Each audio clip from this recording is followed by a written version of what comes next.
Our project is Courtroom 600. It's an educational encounter with the histories and legacies of the Nuremberg trials. Our project has been given some seed funding by the National Endowment for the Humanities, as well as here from UConn, the School of Fine Arts, and the Vice Provost's Office of Global Affairs. And you know, my background is in game development.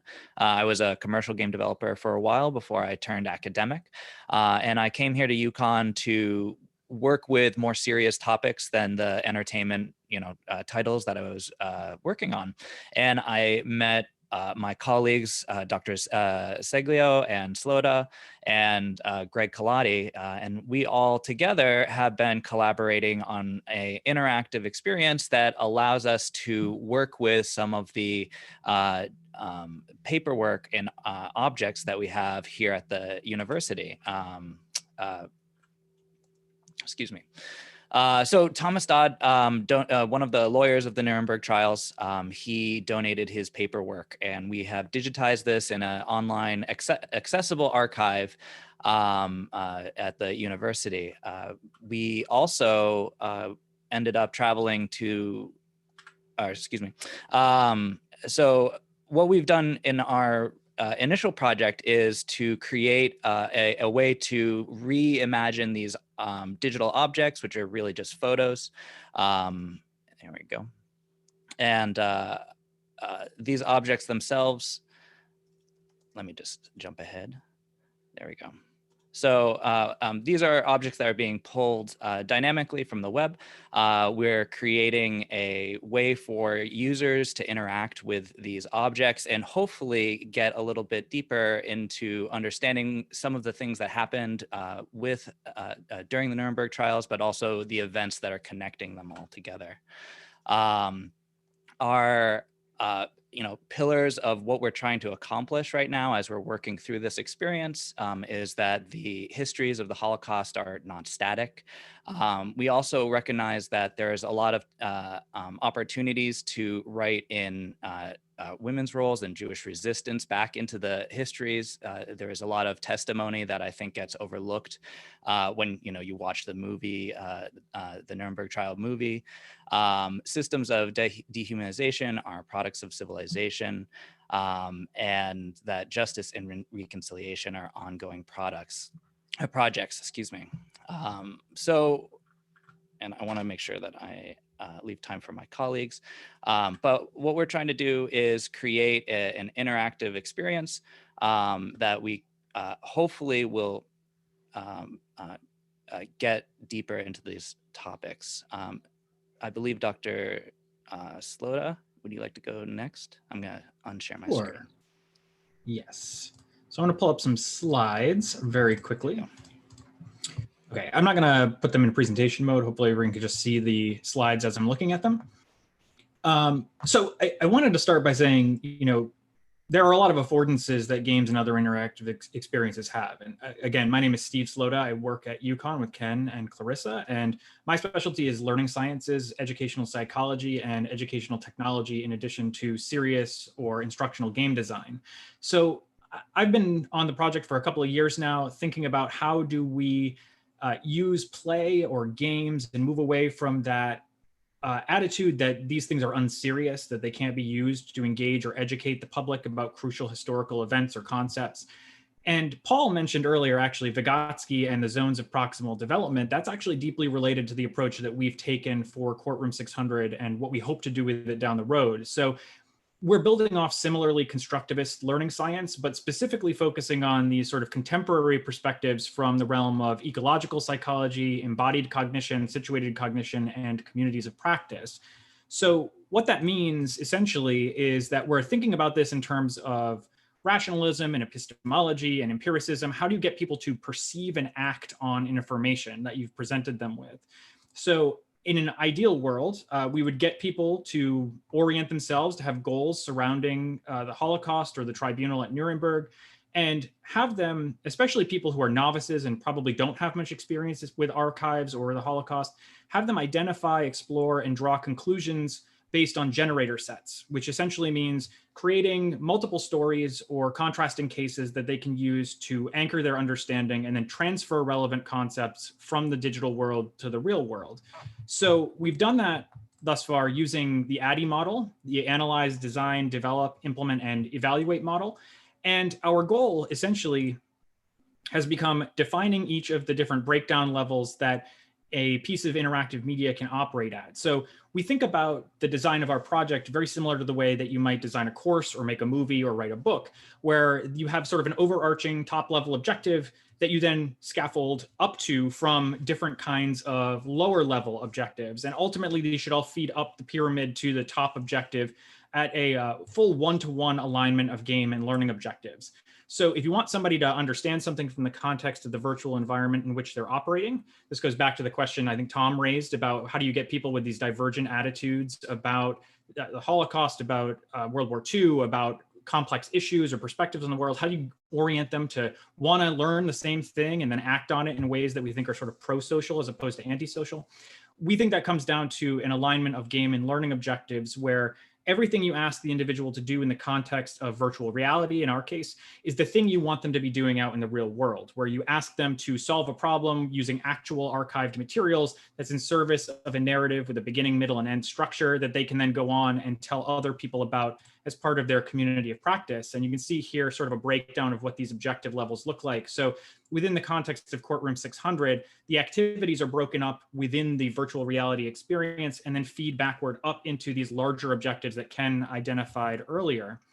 And before I hand it off to Clarissa very briefly, I just wanted to say that to sort of achieve this end, we have to think about what are sort of the best practices of instructional and game design for mapping learning objectives to game objectives. One of the things that we really like about virtual reality in particular is its affordances for scale, as well as for context. So if we're thinking about embodiment and what does it mean to be in a place at a specific time, we can consider sound design, visual design, et cetera, that others have already talked about, and then leverage those things beyond the individual experience itself to get individuals, the participants, the audience who's used this virtual reality experience, get them to think about how do the concepts emergent from the experience they've just had, how do those map to the communities that they already belong to, and what new communities can emerge that are relevant to the content that we're trying to teach. And so with that, I'm going to pass things over to Clarissa to sort of talk a bit more about the specifics of the project and how she thinks about it as a public historian.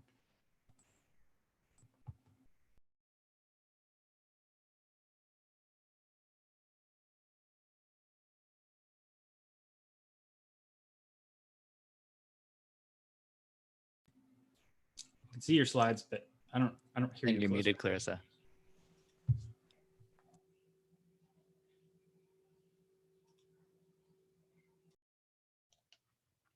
Okay.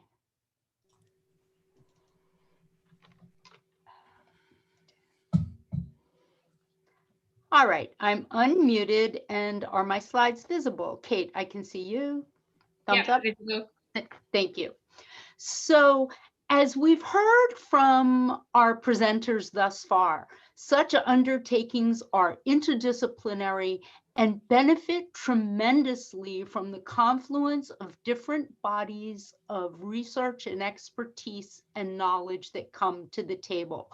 So one of the greatest challenges is embarking on that work together from the very outset so that opportunities that different collaborators bring are not foreclosed at earlier stages of the work. So as a public historian, collaborating with my colleagues in the fields you've heard, as well as in archives, education, and other arenas, some of the issues that I'm thinking about with regard to our specific project and the type of ethical issues that need to be researched and understood, and that are work in prototyping, iteration, formative assessment, will begin to allow us to generate and share useful data on, are with regard to a headset-based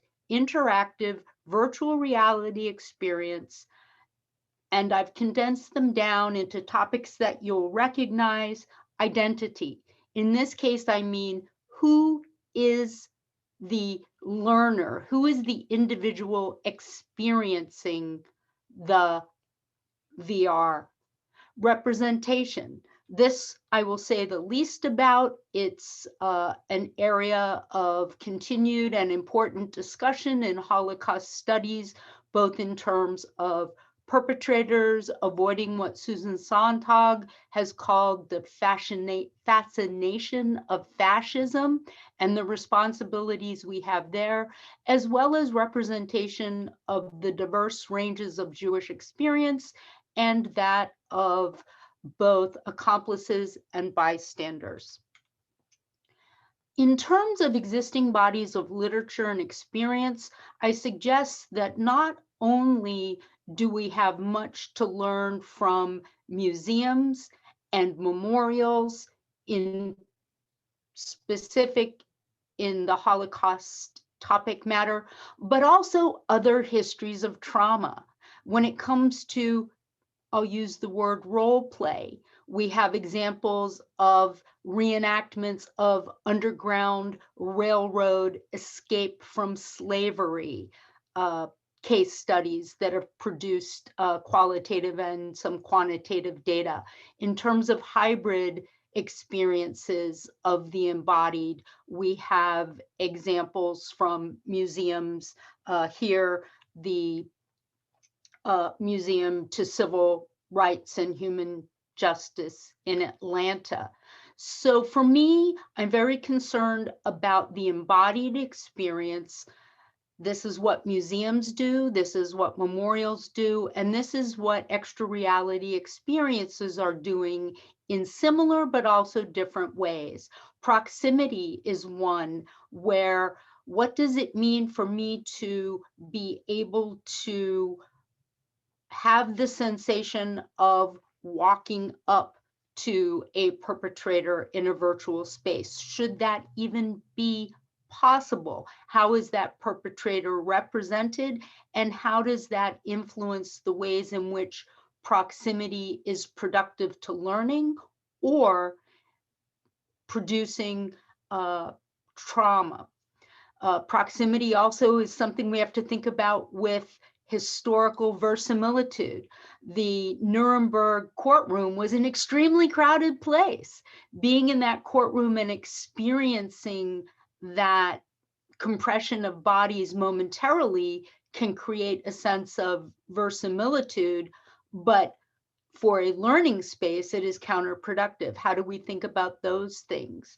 Our experience built on game principles is a quest that involves collecting, examining, and connecting primary sources that exist in archives and museums today to uncover and learn about a specific moment in history.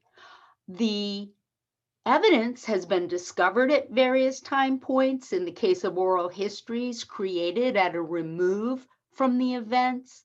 So how do we orient the time travelers so that they're clear on the connections between what was known at one time in history and what we know about history today, what exists in which archive, but was perhaps generated in a different location at the time of its origin. And finally, agency. What can the individual in the virtual space do? What can they alter? What can they not influence? And from an ethical standpoint, where I sit right now is that the individual who enters this learning space remains fully themselves. They are not experiencing this engagement as another human being. We have devices to orient them chronologically. And in terms of agency, the skills and understanding we're seeking to build are those of engaging with, questioning, and learning from primary sources. And so that is where their agency resides, in making connections, asking questions, and unlocking information. The agency does not reside in altering or entering into a past moment as an active participant. They will, as we do in museums, remain observers of the past, but the agency, which is important to any interactive built along game-based learning principles, must be there. Otherwise, it is not a meaningful educational experience or engagement. I've endeavored to be super quick, and I'm wondering where I'm at with my time. Not too bad at all. 13 minutes 40, but there were 3 of you, so I think you did very well. Thank you very much for that presentation, all 3. And I'll just say that I've left, these are not the only ethical issues that need to be raised, as both Tom and Paul rightfully pointed out. They're how I'm grouping them for the ease of presentation. And again, I want to return us to the kind of mediations that museums, as early as the 1930s, were doing, using sound, manipulation of space, presentation of artifacts, and other sensory cues to impress upon visitors